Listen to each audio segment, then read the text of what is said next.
Welcome back to Knit Together with Kim and Jonna. I'm Kim. I'm Jonna. And I'm Kristin. And we're here with Kristin, obviously. We've been hanging out with her a lot recently because she moved to Westchester. We're so happy. Yay. And yeah, Jonna had this great idea to have her on as a guest, and we've never had a guest before. No. So And she jumped on, she jumped on the bandwagon. So yeah, I was like, twist my arm. I know. we're so excited. So Jonna basically put together all the questions, and so she's going to kind of lead this discussion, but I hope you enjoy. Even though I know nothing about yarn dyeing, I thought, oh my gosh, I'd take like a crash course on yarn dyeing so I can ask you intelligent questions. I will demystify everything for you today. Good. Well, and I knew you were a YouTuber, but I didn't know really that you were a yarn dyer. So I knew you knitted. I didn't know you dyed yarn. Oh, speaking of her yarn, though, stay on till the end because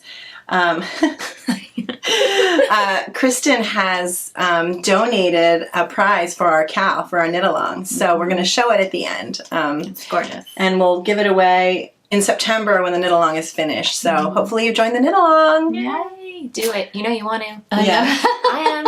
Even Kristin did. She everyone's doing resisted. it. She tried to resist, but Just couldn't stay away. Couldn't stay away. So Kristin has had a YouTube channel for 10 plus years. I always say like 10 years, but it's been more than that. It's Okay. Right, We'll just just coming 10 up on years. 10 years. Ish. Over 10 years. Let's stick with that. Okay. Yeah. And then the hand-dyed yarn business for about... That's coming up on 8 years. 8 years. So 7 years total, but October will be 8 years. Mhm. So yeah. Wow.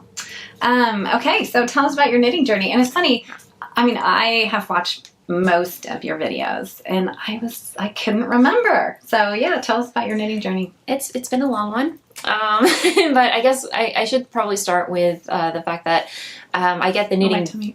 Oh, it's a tummy's growling. Usually it's your tummy. Sorry. No time to eat today.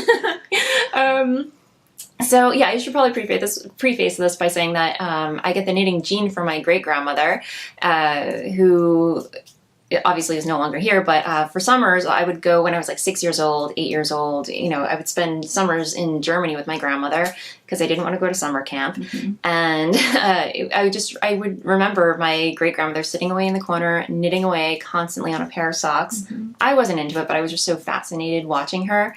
And then fast forward to when I was in second grade, they would offer after school programs like recreational type stuff. And one of the classes was called Needles and Thread, and they offered knitting. Yeah. So twist my arm, I was just like, sign me up. And we had this really lovely French lady, super heavy French accent, show up in her little Chanel suits and everything, and taught me how to knit. Was totally hooked. And once the class was over, kind of let it fall to the wayside. Fast forward to when I was a teenager, like preteen teenager, I was in Barnes & Noble with my mom, and I saw the Stitch and Bitch book on the shelf by Debbie Stoller. I think all of us know that. I have that book at home. And right next to that was a Learn to Knit kit. So the rest is pretty much history. I taught myself to knit from that book, and then, I just picked it up here and there, as the years progressed. And then I think once Ravelry came around, there was craftsure.org that I haunted a lot, and then Ravelry came around, and then I just loved what Ravelry was doing and felt so inspired that the rest was history from there. So you knit sweaters for yourself, like during college? Not like, I would say the smaller things. I was still a little afraid to dip into sweaters at that point, but I was definitely knitting hats. I was knitting wrist warmers and all that stuff. So like, shawls and Cool. So yeah. So are you a project knitter or a process knitter? We talk about this a lot because we're different. Yeah, I think some people are in the camp of just being a process knitter and all just being a product knitter. Right. It depends for me. Like, it depends on the project, what my goal is. So I can't really pigeonhole myself into one or the other. I think so too. I think it depends on the project. For sure. Sometimes you see something that you just like, oh my gosh, I have to have that. And so then you just knit until it's done. It's painful. That's always me. Long as it is. Always I don't waver in the other area at all. It's just, she does not dabble. I keep looking at my Amina that's sitting there for months, and it gives me a little bit of stress, but it's fine. Oh, that's going to be amazing, though. Oh, it will be so. It's a work of art. It is. That's one I want to finish for Rhinebeck. We were talking about Rhinebeck recently. I have to finish that. Did we talk about that? Yeah, anyway. Oh, good idea. Off topic, as usual, even when Kristin is here. I know. That'll be for the cold day of Rhinebeck, because Rhinebeck is like, it's either hot one day or hot both days, or hot and then cold one day. So that'll be your cold weather option. What's your... Oh, go ahead. No, I was going to say last year I wore a shawl because I was in a It was linen dress warm. because I was like, I'm not going to be sweating this whole day. I forced myself to wear my Orkney because it was just finished.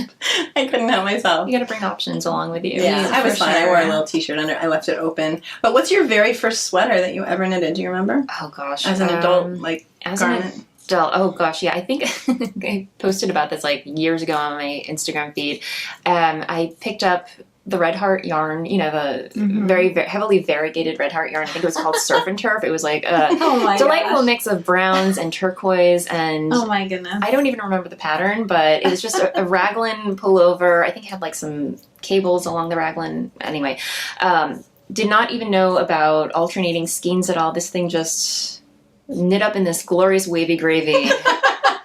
Oh my gosh, I'm never going to forget that. Do you have any pictures? If I find it, I'll send it to you. You Oh can my insert it. goodness. Yes, But- we would love to insert a picture of wavy gravy. Oh my Oh goodness. my goodness, you guys. Yeah, no, it was special. That is special. That is Yeah. too funny. But it was a project, was and a you got project. over that hump. Exactly. I was like, there's nothing hard about knitting a sweater. It was like Right. ripping off like a Band-Aid. I'm like, this is Right. easy peasy. It's like I tell my daughter, it's like a giant dishcloth with Yeah. increases. Right. But she doesn't believe It's a it body anyway. sock, It especially is. if it's knit in the round. Yeah. It's just, you know.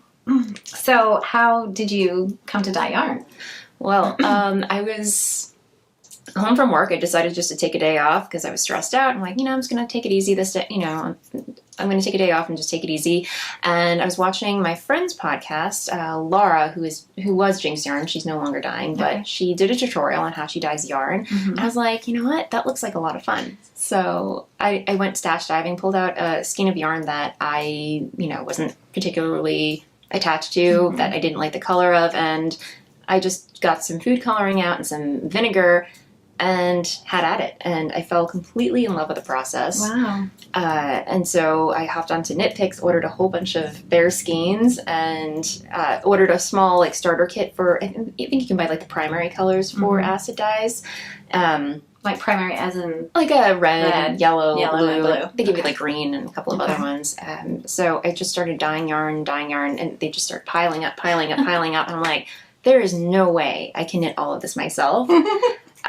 So I actually took to my YouTube channel at the time, and, you know, I had a decent following, and I showed off the skeins. I said, I don't know what I'm going to be doing with these. Is anyone interested in, you know, if I list them on Etsy, is there any interest? And I got such a good response from that I was like, okay, say no more. And I put it on Wow. Etsy. And, you know, long story short, it was just, you know, it just grew from that organically. So do you spend most of your work week dyeing yarn, like with the yarn business? Yes. Okay. I dye every single day. And Oh, then, really? I mean, some days, like if I'm, you know, Fridays, give or take, or, you know, depending how, like on Mondays, if I have a lot of orders to pack, I may just do admin. But for the most part, I dye like 4 to 5 days a week. And are you dyeing as much as you want to dye, or do you have aspirations to grow your business? I'm very comfortable Are right you? now. Okay. Yeah, dyeing it's a happy medium. I like working for myself. I like, you know, just doing my own thing, being 100% hands-on. And yeah, I don't, you know, I like the way things are going. I don't foresee myself growing into any, you know, massive corporation or anything. No, thank you. So tell us about your yarn bases and So, what makes them special. yeah. And this is gorgeous. You this definitely is- have to talk about this. I will. So this is my hand-dyed yarn, Voolenvine yarns, on my Nouveau base, which is 100% superwash merino. It's, you know, you can find it pretty much, I think every yarn dyer has this type of base, you know.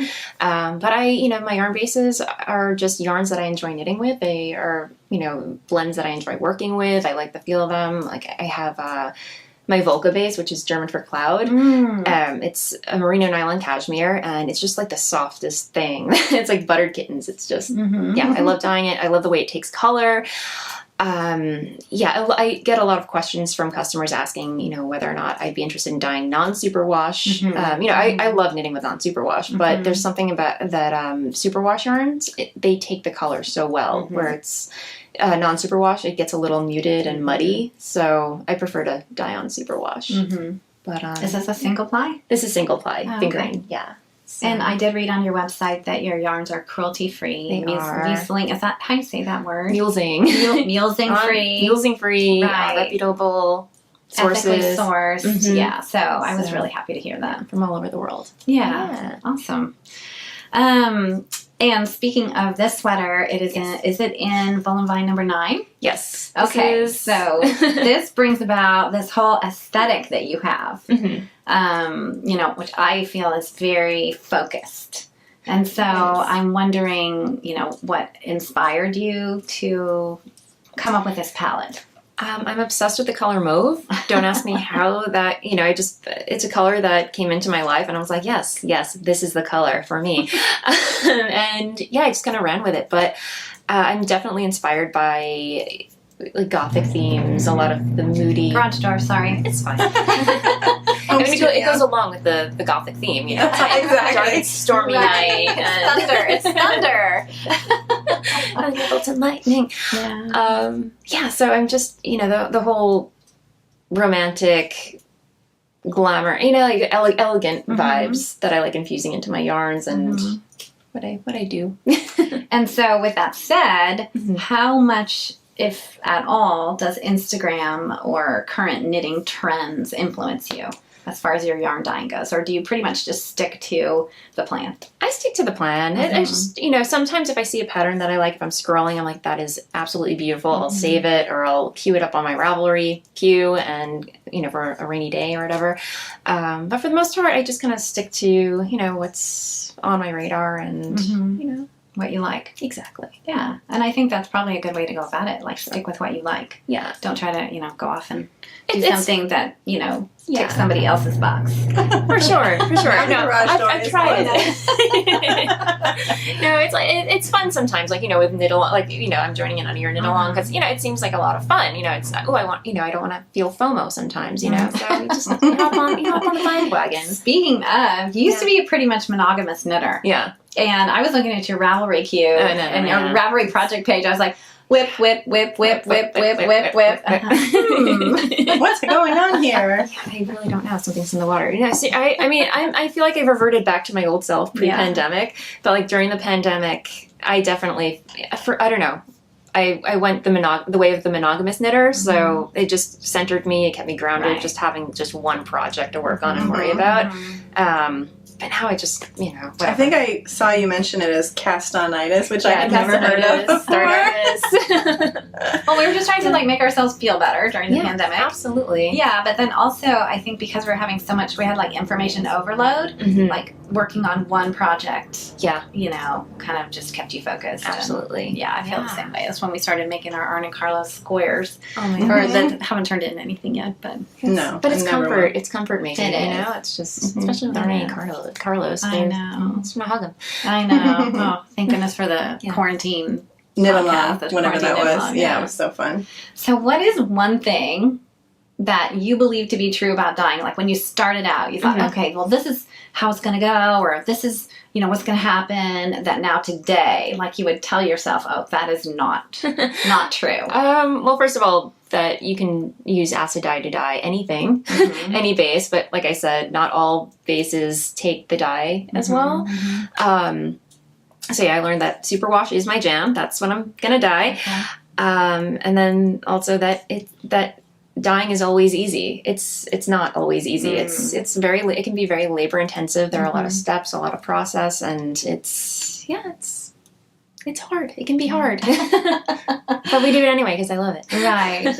And this is actually Voolenvine. It's on your Fitzy base, which is a sock yarn. It's BFL and nylon. Right. And this is in the Jilted Rose colorway. And I was knitting this. So this is the Floodlight Tee by Tanis Lavely. So beautiful. And I'm really trying to use stash. Although I love my stash, I am, you know, it's fun to go shopping in the stash because you already own it, right? And this looks like a yarn shop, honestly. It's just like I was browsing it before. So I had, you know what I bought this yarn for was the Hoagie Locatelli Paris socks. Yeah, Or Paris Night, or you made them. Right. The Something about Paris. something Yeah, they're Paris. striped, so Yeah. like a charcoal or a black and a pink stripe. Yeah, it had a lacy cuff and then it had like a stripy sock body, like the body of a sock. We'll look it up. We'll put it in the captions. Yeah, It's beautiful really cool. socks, Gorgeous. but I didn't end up making them. I actually ended up making a mini version for my granddaughter, Eleanor, but not in pink and black. So I had this skein, and then I had, this is the pearl mohair, the Rowan Kiltail case, and I thought it went really well together. So beautiful. And it was only supposed to take a skein. I don't know. My gauge was on. I don't know what happened. So I knew I was going to run out of yarn, and I texted you and I said, do you have another skein of Jilted Rose? And you said to me, Did I say I had another skein? no, you said I said I would dye. Yeah, oh, I it remember wasn't now. repeatable. It wasn't repeat. It is You're repeatable. having difficult. Right, it is difficulty. repeatable, but it's hard getting the colorways consistent. Okay. Like especially with that colorway. And why is it? What's it about this colorway? For something about that colorway, it's the way that the dye breaks. Do you know what that means? When you're working with acid dyes, especially when you're doing speckles or, the dye will disperse and break into different other colorways. So when it hits water, you can see all the other color particles that make up that color. Interesting. And for some reason, that colorway, it's so hard to get consistent, no matter how, like, I am doing this because, like, I use measuring spoons. And, yeah, it just, for some reason, it doesn't turn out the same whenever I dye it. But I was very happy because I didn't, like, I could have caked this up into 2 cakes and alternated skeins. Yeah. Alternated cakes, whatever, and I didn't. And I mean, I really have, I know, I don't have any wavy gravy at all. So I feel like your skeins are really consistent. They are. I knock on wood, Did you alternate skeins for this? I did not. Yeah, because that would have been interesting. Yeah. That would have been difficult. Gosh. Yeah.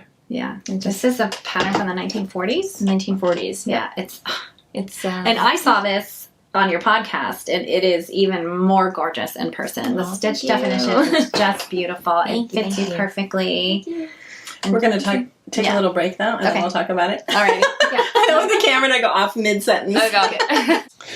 All right, so I guess I will chat about what I'm wearing. Yes. So this is easily one of my favorite things that I've ever made in my entire life because it was a labor of love. This is a pattern by Sirdar. It's vintage. I believe it was designed, or I believe it came out in like the 1940s, like late 1940s. And if you are familiar with vintage patterns, you know that they're not as hand-holdy as patterns today are. Was it like one page?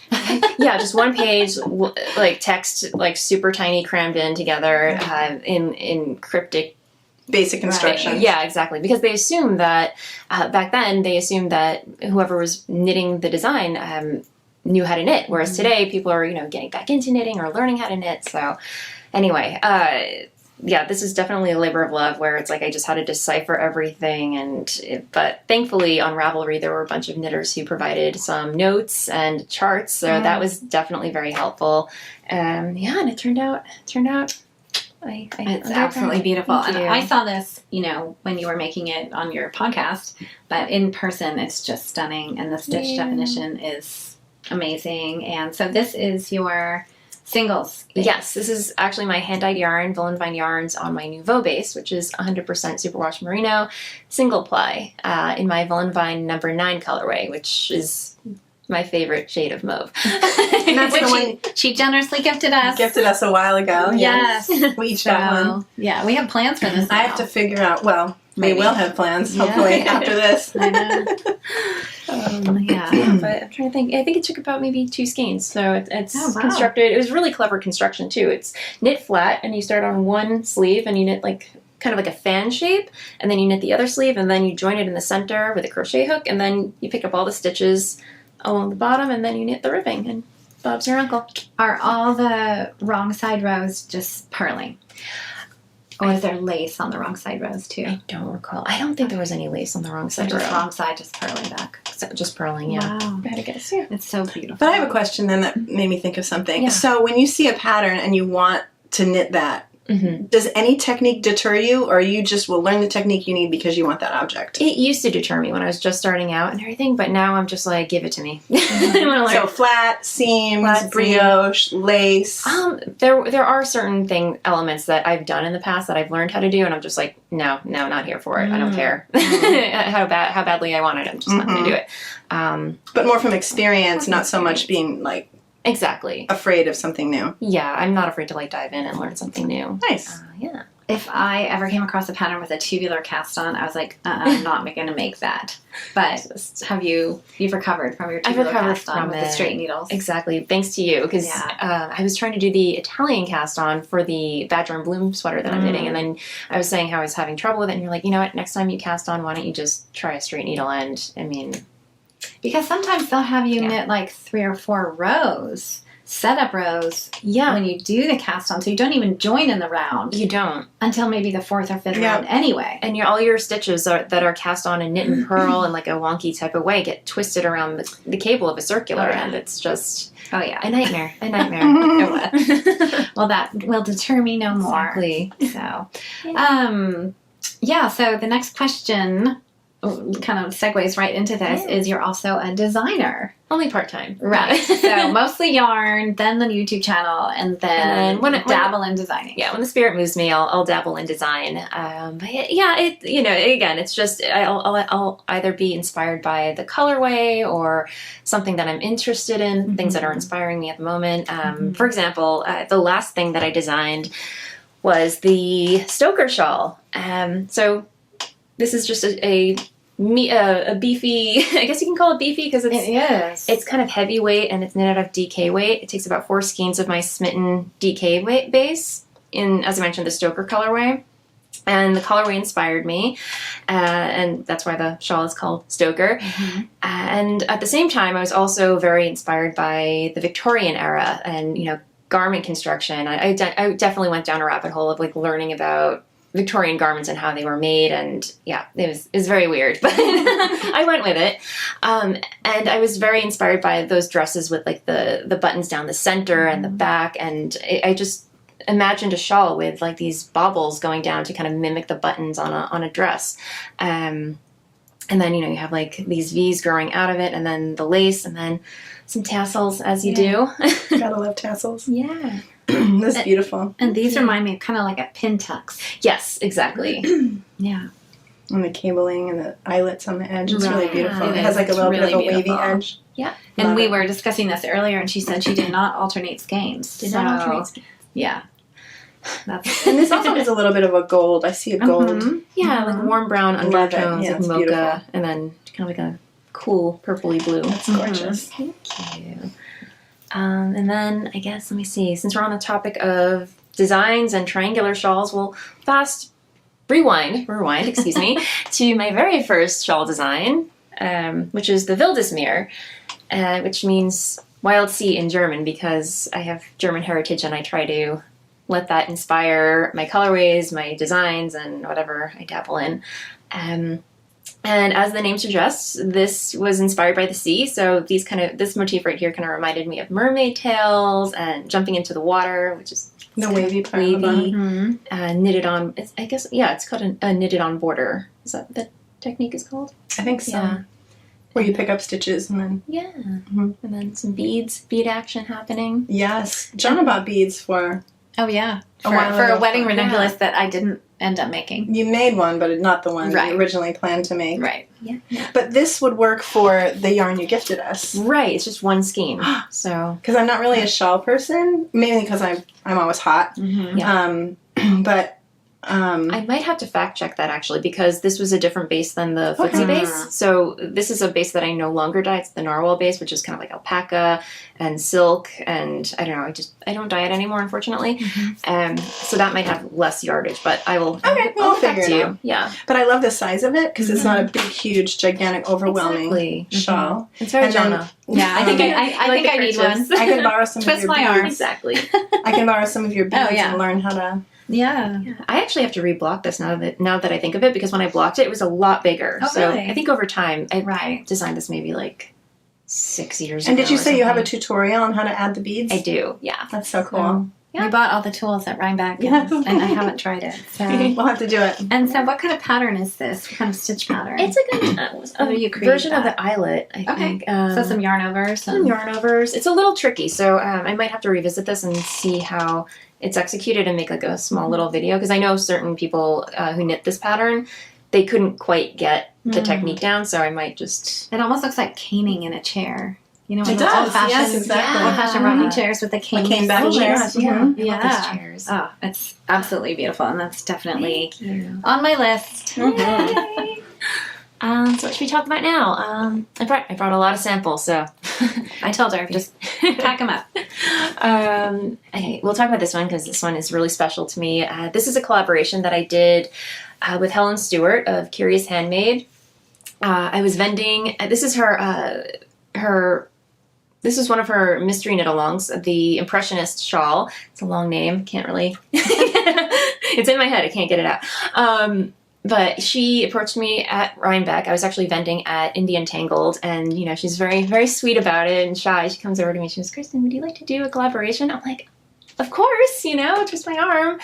And yeah, I dyed a kit for her mystery knit along, and it's this colorway called Solstice. And then I dyed this colorway specifically for her. I named it Curious, and then a thaw color. This colorway is called Thaw. And you know, once a year I'll re-dye the kit and offer it in the shop and all that good stuff. So, yeah, It's beautiful. Nice. Yeah, I love beautiful it. crescent shawl, and Yeah.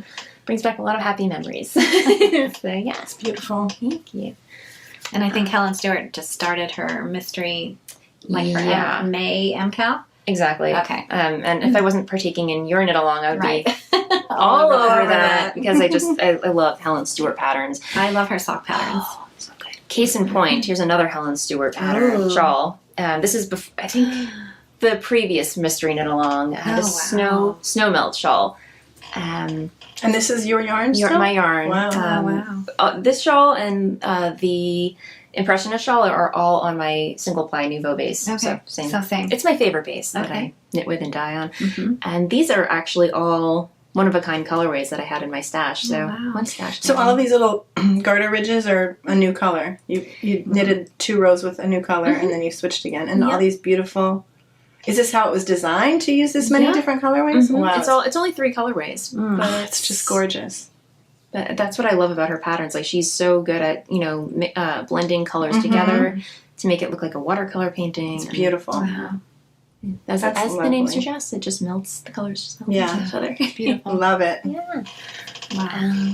I see a soldotna there. I definitely want you to talk about a soldotna. Okay, so sorry, this is like When- sitting on top of the pile. When Jonna has worn her 2... You have 2, right? Uh-huh. I always think, oh, I want one. But I feel this thing where I feel like my shoulders are really broad and I don't want a really contrasty one. Sure. But then I think recently you updated your shop with more soldotna yeah, kits. so this is I love it. pattern by Caitlin Hunter that I knit, I want to say about 2 years ago. And yeah, I just saw these colorways sitting in my stash, and because I steal from my own shop updates sometimes. Sorry. And I just saw soldotna, and I was like, I'm making And it's so squishy. right? Also in my It's gorgeous. Smitten DK base. And every time you wear this, every time I see it on Instagram, I just think, oh, I have to have one of those. But I love because your yarns and your colorways are more muted. I think we were talking about just more Yeah. watercolory. So I feel like I could wear this Yeah. and love it and wear it a lot as opposed to feeling like It's not so contrasty. too and stark. contrasty. Right. Exactly. 'Cause I feel like when I wear, like you, it's like I just feel like when I wear like really high contrast colorways together, it's very distracting. you know? Yeah. And I feel like I have a big, huge necklace on, like Right. like a survivor immunity necklace. I'm a survivor fanatic. But yeah, no, this I love this. It's beautiful. Cute. It is. Thank you. So I will be ordering a kit. Yay! Yes, I will have more kits in the shop soon. I have to order more DK bases, but I'm little. This is like did you drop a stitch? I dropped a stitch, and I'm so lazy. I will wear it and just leave the little marker there. I never get around to fixing it. That's just my little dirty secret. Have you had any trouble getting bases, getting yarn? Pandemic was a little tricky. My supplier, definitely kind of. I mean, yeah, I think everyone was suffering. Just the supply chain was just kind of because I do source my yarns from all around the world and everything. So, but we made it work, and here we are. I'm so grateful for anyone who was able to survive. Yeah, Whether it's from the knitting community to restaurants to anything, small businesses. It was obviously everybody knows. I'm not giving any new news here, but yeah, it was hard for everybody. I feel so incredibly lucky that I'm in the profession that I'm in, that I'm able to work from home, and it just sustained me, you know? Yeah. And yeah, I know a lot of people weren't as lucky, but yes. Thank you, customers. Thank you. Exactly. Seriously, truly. So next, Let's see. I love this bag. It's a nice deep bag. Here's one of my favorite Ooh. knitings that I actually think I have to remake because these colors, well, they're fun. They're not me, and I never end up wearing it because It's a circle shawl. it's pie. This is the Oracle. Oh, wow. Another design that I did, and obviously using This is your design? yeah. Wow. This was a nightmare to block, but I can imagine. I forget what colorway this is actually because I don't dye it anymore. I think it's my Tarot colorway. And then this is obviously Grim, and then another colorway that I bring back for Halloween called Paranormal because it's got I see a little bit of has, green. like, little pops highlighter of colors. ghostly green in there. Wow. Slimer green. Wow. That's amazing. There's actually someone knit this, but she actually converted it into a dress. So she Oh, knit the wow. pie and then like added a top to it, which I thought was really clever. Oh, like left the hole open. Yeah, That's amazing. So it's like a circle skirt. a circle skirt. And then- Wow, what a great idea. yeah, and then I also have another version of this. It's the Half Moon Mhm. Oracle, where it's if you're not into knitting a pie shawl, it's just half of this and it's knit back and forth. So Oh, wow. yeah, So is Amazing. this just starts in the center and grows? and grows. Yeah, Wow. So how many Cool. stitches are at the outside edge? Yeah.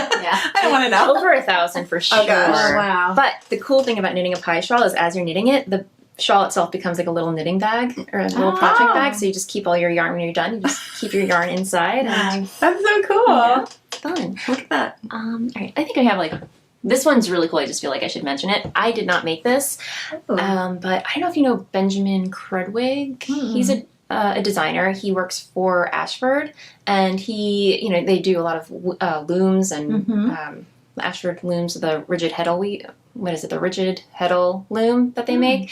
And he asked me for some yarn support, so I gladly sent him some of my yarn, and he wove this. And it's just so absolutely This is beautiful. stunning. So it just goes to show you like how cool hand-dyed yarn looks when you Wow, do it that's in other amazing. things. So I don't know. Ben, if you're watching, Wow, that's amazing. Wow.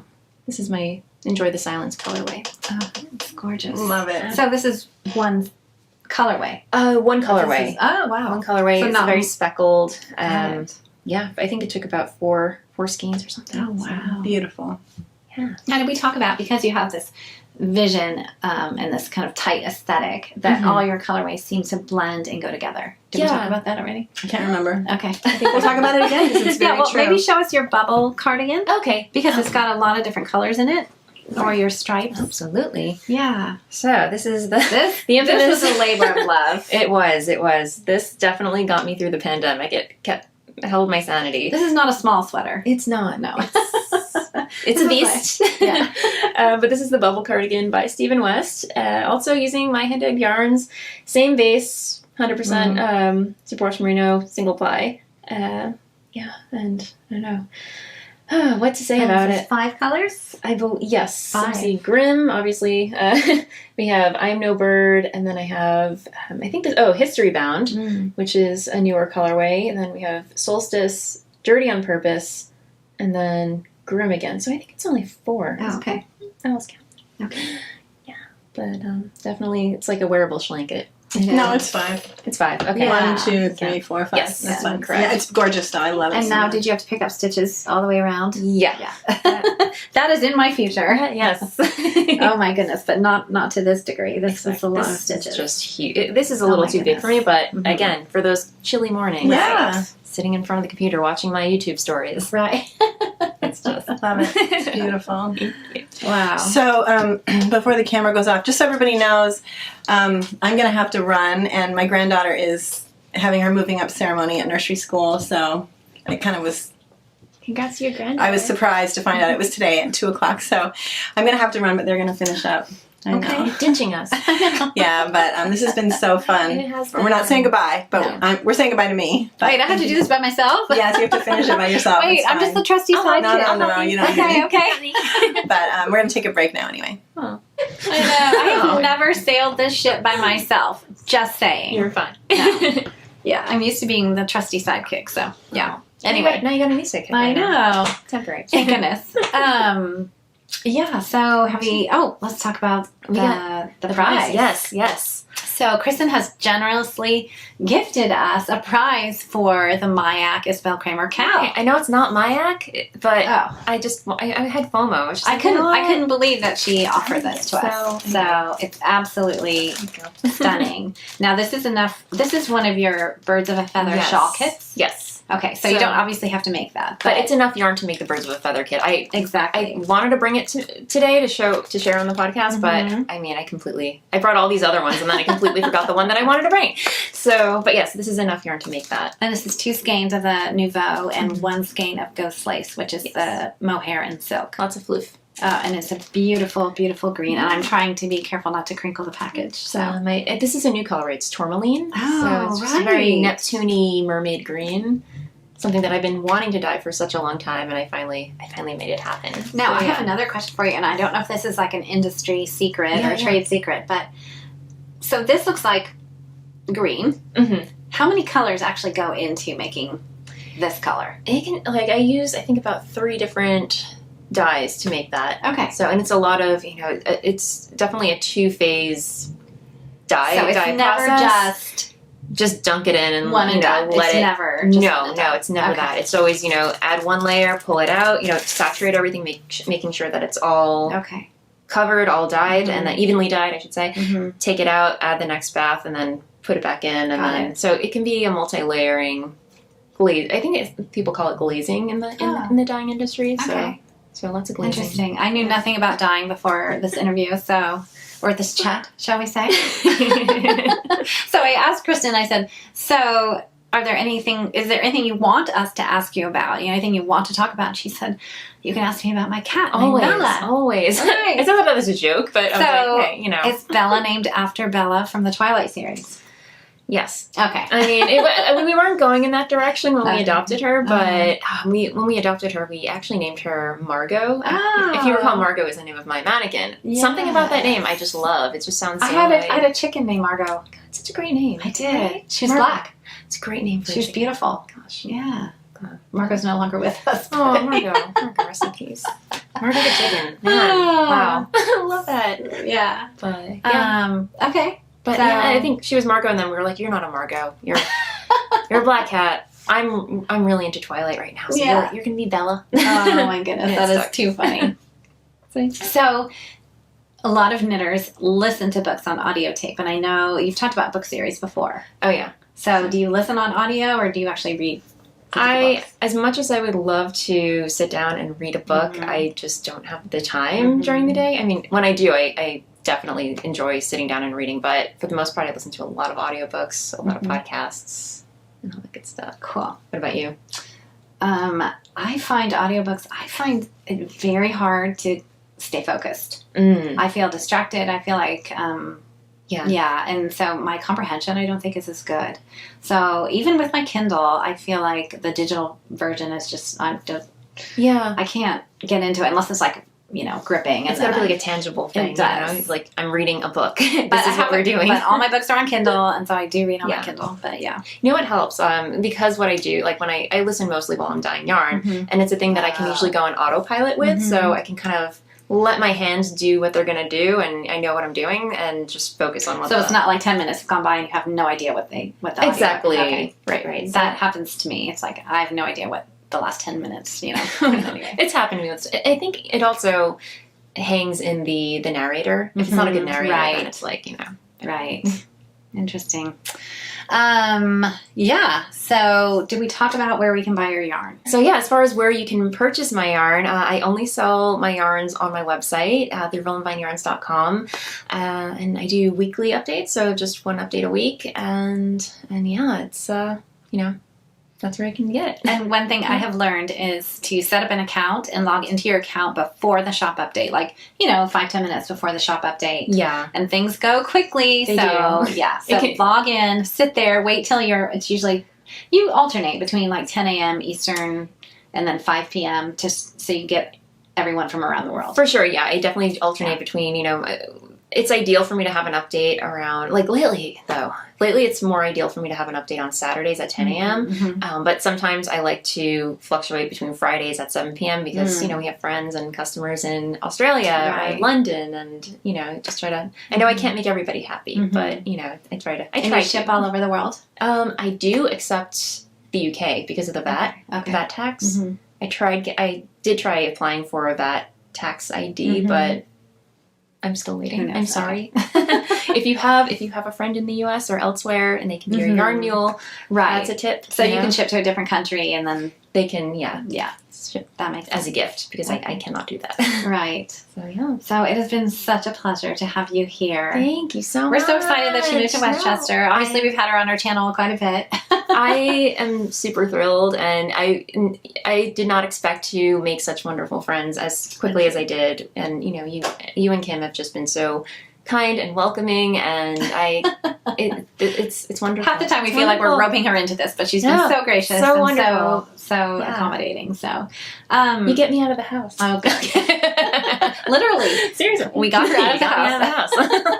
She has her own YouTube channel, as we've mentioned, and it's actually called Kristin Lehrer now. Yes. Okay. It started out and went through a couple of iterations. Started out as Yarngasm because yarn.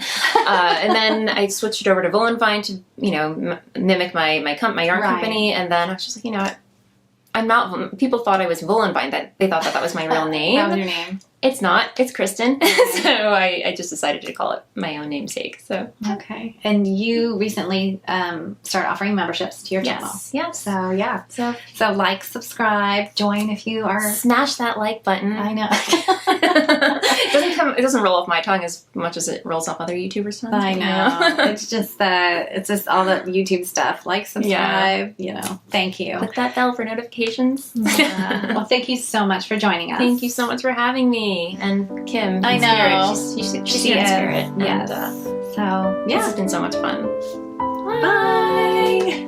Well, I've never interviewed anyone before, so we'll see how this goes. I've never really been interviewed. We'll call it a conversation, not an interview. Yeah. Welcome back to Knit Together with Kim and Jonna. I'm Kim. And I'm Jonna. And this is... I'm Kristin. And then fast forward to when I was a teenager, I was shopping in Barnes & Noble with, I skipped over something. I'm sorry. 8th grade, when I was, cut that out. Who are we? What's the name of our podcast? Where are we? Exactly. Aw, that's great. Okay. Thank you. Hopefully we did it.